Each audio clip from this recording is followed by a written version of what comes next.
Sa bagong balita na ating nakalap, lumapag nitong Lunes ng hapon ang dalawang F-22 Raptor ng United States Air Force sa Clark Air Base sa Pampanga at ito ang pinakaunang beses sa buong kasaysayan na lumapag ang isang stealth superiority fighter ng Amerika sa Pilipinas. Hindi pa malaman kung ano ang pakay ng paglapag ng mga stealth fighter jet sa Pilipinas, ngunit sinasabing magsasagawa lang ito ng stopover o refueling bago magtungo sa ibang bansa.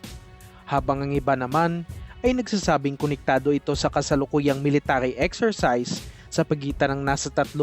Philippine Army at US Army sa Nueva Ecija at kasama din ng ilang miyembro ng Japanese military. Kasama din umanong dumating ng mga F-22 Raptors ang isang KC-135 Stratotanker na isang aerial refueling aircraft, kaya masasabing malayo pa ang lalakbayin ng mga stealth fighters. Ang F-22 Raptor ang pinaka-capable na fighter jet sa buong United States Air Force at hinding-hindi din ito binibenta sa ibang bansa dahil sa napaka-advanced na teknolohiya ng nasabing aircraft. Kahit na mismong Israel, Japan at Australia na pinakamalapit na kaalyado ng Amerika ay hindi pinayagang makabili ng F-22 Raptors at nauwi ang mga ito sa pagbili ng F-35 stealth fighters. Ito din ang pinakamahal na fighter jet sa buong mundo na nagkakahalaga ng $150 million o katumbas ng lagpas 8.2 billion pesos bawat isa.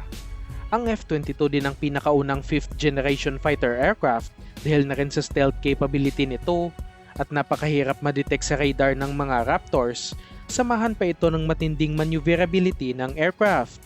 Nakatakda na rin itong iretiro bago ang taong 2040 dahil sa papalitan na rin ito ng isang 6th generation fighter, kaya maswerte na rin ang nakakita ng personal sa aircraft dahil hindi sigurado na makakabalik pa ito sa Pilipinas.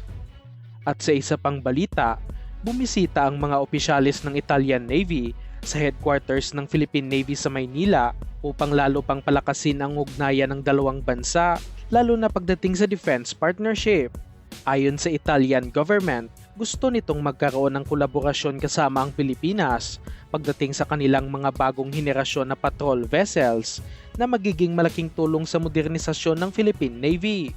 Hindi pa malaman kung anong klaseng patrol vessel ito, ngunit base sa sinabi ng opisyal ng Italia, posibleng ang sinasabing next generation na patrol vessels ay ang kanilang bagong disenyong offshore patrol vessel na inaprubahan lang nitong taong 2022.